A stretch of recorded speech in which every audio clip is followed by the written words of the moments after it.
Hi friends, welcome back to my channel. അപ്പോൾ ഇന്നത്തെ special recipe നെയ്ച്ചോറാണ്. നമ്മള് വീട്ടിലൊക്കെ പെട്ടെന്ന് റെഡിയാക്കുന്ന ഒരു റൈസ് ആയിരിക്കില്ലേ നെയ്ച്ചോറ്. അതുപോലെ ഗസ്റ്റ് എന്തായാലും വന്നാൽ പെട്ടെന്ന് റെഡിയാക്കും. ഒരു കറി എന്തെങ്കിലും മതിയല്ലോ, ചിക്കൻ കറിയോ ബീഫോ എന്താ ഒരു കറി ഉണ്ടെങ്കിൽ പെട്ടെന്ന് റെഡിയാക്കാം. ബിരിയാണി വെക്കണ മാതിരിയല്ല. അതുമാതിരി നമ്മളെ എന്താ വൈറ്റ് റൈസ് വെള്ളച്ചോറാണെങ്കിൽ അതിലേക്ക് കറി, ഉപ്പേരി, തോരൻ എല്ലാം ഉണ്ട്. ഇതാകുമ്പോൾ പെട്ടെന്ന് റെഡിയാക്കാനും കഴിയും, നല്ല ടേസ്റ്റാണ്. ഇത് കല്യാണ തലേന്നൊക്കെ നമ്മൾ നെയ്ച്ചോറ് കഴിച്ചിട്ടില്ലേ, അത് ഭയങ്കര ടേസ്റ്റ് അല്ലേ. ഇങ്ങനെ ഭയങ്കര സോഫ്റ്റ് ആകാരം, റൈസ് എല്ലാം അങ്ങനെ വിട്ട് നിന്ന് അതിന് ഭയങ്കര ടേസ്റ്റാണ്. അതുപോലെ തയ്യാറാക്കാൻ കഴിയുന്ന റൈസാണ്. ഇതെങ്ങനെ നമുക്ക് തയ്യാറാക്കാൻ നോക്കാം. അതിനു മുമ്പ് നിങ്ങൾ തീർച്ചയായും ഈ രീതിയിലൊന്ന് ഉണ്ടാക്കി നോക്കിയതിന് ശേഷം കമന്റ് ചെയ്യുക. എന്തായാലും നിങ്ങൾക്ക് എന്തായാലും ഇഷ്ടപ്പെടുമെന്ന് എനിക്ക് ഉറപ്പുണ്ട്. അതുപോലെ നിങ്ങൾ ആദ്യമായി വീഡിയോ കാണുന്നവരാണെങ്കിൽ ഒന്ന് സപ്പോർട്ട് ചെയ്യണേ. ഇനി നമുക്ക് എങ്ങനെയും തയ്യാറാക്കാൻ നോക്കാം. ഇപ്പോൾ ഞാനൊരു ബിരിയാണി പോട്ട് വെച്ചിട്ടുണ്ട്. അത് ചൂടായപ്പോൾ 2 ടേബിൾ സ്പൂൺ സൺഫ്ലവർ ഓയിലാണ് ചേർത്ത് കൊടുത്തിരിക്കുന്നത്. നെയ്യ് ചേർത്തിട്ടില്ല. ഇപ്പോൾ സൺഫ്ലവർ ഓയിൽ 2 ടേബിൾ സ്പൂൺ ചേർത്ത് കൊടുക്കാം. അതിലേക്ക് പട്ട, കറാമ്പൂ, ഏലക്ക ഇതെല്ലാം ചേർത്ത് കൊടുക്കുക. ഒന്ന് ചൂടാക്കി എടുക്കാം.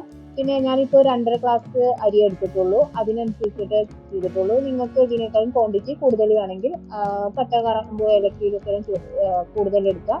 അതുപോലെ സവാള എടുത്തിട്ടുണ്ട്. സവാള ഒരു ചെറിയ സവാളയാണ് എടുത്തിട്ടുള്ളത്. ഓവർ സവാള എടുക്കരുത്. പിന്നെ ഒരു വലിയ സവാളയ്ക്കാണെങ്കിൽ ഹാഫ് മതി. അത് നന്നായി ഒന്ന് വഴറ്റി കൊടുക്കുക. ഒന്ന് ചെറുതായിട്ടൊന്ന് വാട്ടിയതിനു ശേഷം ഒരു മിനിറ്റ് വാട്ടിയതിനു ശേഷം നമുക്ക് അതിലേക്ക് ക്യാരറ്റ് ചേർത്ത് കൊടുക്കണം. ഒരുപാട് ബ്രൗൺ കളർ വരെ വഴറ്റി കൊടുക്കരുത്. നമുക്ക് ഈ ക്യാരറ്റ് എല്ലാം ഒന്ന് വാടി വരേണ്ട ടൈം കൊണ്ട് എല്ലാം സവാള അതുപോലെ വാടിക്കോളും. ഒരു ബ്രൗൺ കളർ ആവുന്നത് വരെ വാടിയ പിന്നെ ക്യാരറ്റ് എടുക്കുമ്പോൾ അത് കരിഞ്ഞു പോകും. കരിഞ്ഞു പോയാൽ വൈറ്റ് കളർ റൈസ് കിട്ടില്ല. സവാള കരിയുന്നത് പ്രത്യേകം ശ്രദ്ധിക്കണം. സവാള കരിഞ്ഞു പോയാൽ പിന്നെ നെയ്ച്ചോറ് ഒരു ബ്രൗൺ കളറിലേക്ക് മാറും, വൈറ്റ് കളർ കിട്ടില്ല. പിന്നെ അതിലേക്ക് കാഷ്യൂ, കിസ്മിസ് ഒക്കെ ചേർത്ത് കൊടുക്കാം. ഇവയെല്ലാം വാടി വരുന്ന സമയത്ത് സവാള കറക്റ്റ് പരുവാവും.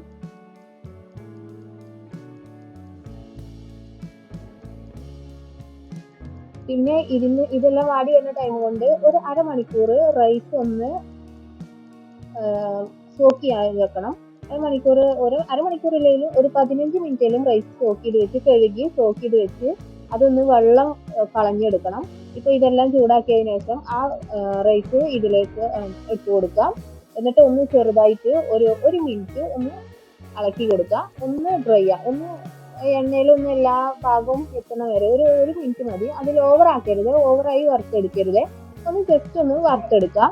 ഇനി ഇതിലേക്ക് ഇപ്പൊ 2.5 ഗ്ലാസ് അരിയാണ് എടുത്തിരിക്കുന്നത്. അതിലേക്ക് 5 ഗ്ലാസ് വെള്ളം തിളപ്പിച്ച് വെക്കണം. 5 ഗ്ലാസ് വെള്ളം, 1 ഗ്ലാസ് അരിക്ക് 2 ഗ്ലാസ് വെള്ളം എന്ന രീതിയിൽ നല്ല തിളച്ച വെള്ളം മാത്രം ചേർത്ത് കൊടുക്കുക. ഒരിക്കലും പച്ചവെള്ളം ചേർത്ത് കൊടുക്കരുത്.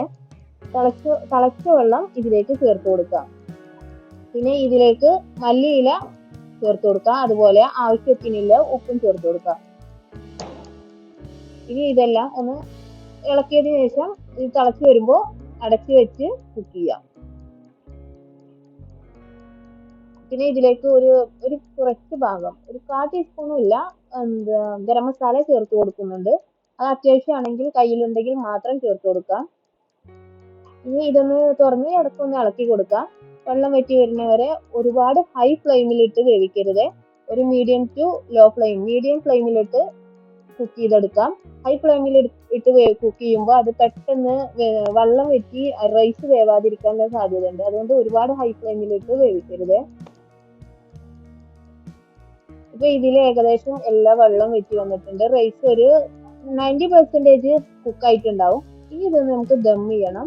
ഈ ദമ്മിങ്ങിലാണ് പ്രത്യേകത. നമ്മൾ ബിരിയാണി ഒക്കെ ദം ചെയ്യില്ലേ, അതുപോലെ നെയ്ച്ചോറ് ദം ചെയ്ത് നോക്കുകയാണെങ്കിൽ ഭയങ്കര ടേസ്റ്റ് ആണ്. പിന്നെ ഇതിലേക്ക് ഞാൻ ഇപ്പോഴാണ് നെയ്യ് ചേർത്ത് കൊടുക്കുന്നത്. ഒരു 3 ടേബിൾ സ്പൂണോളം നെയ്യ് ചേർത്ത് കൊടുക്കുന്നുണ്ട്. അത്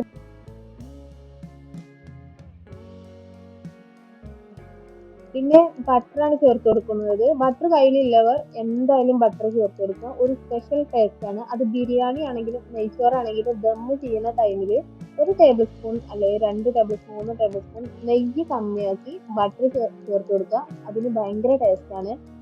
പിന്നെ അല്ലെങ്കിൽ നെയ്യ് ചേർത്ത് കൊടുക്കാം. ഈ ബട്ടർ ചേർത്ത് കൊടുക്കുമ്പോൾ നെയ്യിന്റെ അളവ് കുറച്ച് കമ്മിയാക്കാം. ഇത് നല്ലപോലെ മിക്സ് ആക്കിയതിനു ശേഷം നമുക്ക് ദം ചെയ്യാം. ഫോയിൽ പേപ്പർ വെച്ച് അതിന്റെ ക്ലോസ് ചെയ്ത് വെക്കാം.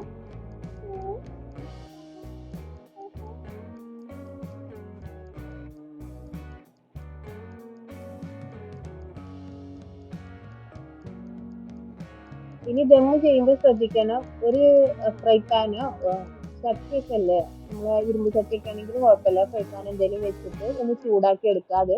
എന്നിട്ട് അതിന്റെ മുകളിൽ ദമ്മ് ചെയ്യുക. കറക്റ്റ് അരമണിക്കൂർ ദമ്മ് ചെയ്യുക. അരമണിക്കൂർ കറക്റ്റ് ദമ്മ് ചെയ്താൽ കറക്റ്റ് വേവായിരിക്കും. ഇത് സോഫ്റ്റ് റൈസും അടിപൊളിയായിരിക്കും മേക്കർ. അപ്പോൾ ഇതുവരെ ഇങ്ങനെ ഒന്ന് തയ്യാറാക്കാത്തവർ ഒന്ന് ട്രൈ ചെയ്ത് നോക്കാം. അപ്പോൾ വീണ്ടും നല്ലൊരു വീഡിയോയുമായി വീണ്ടും കാണാം. ബൈ.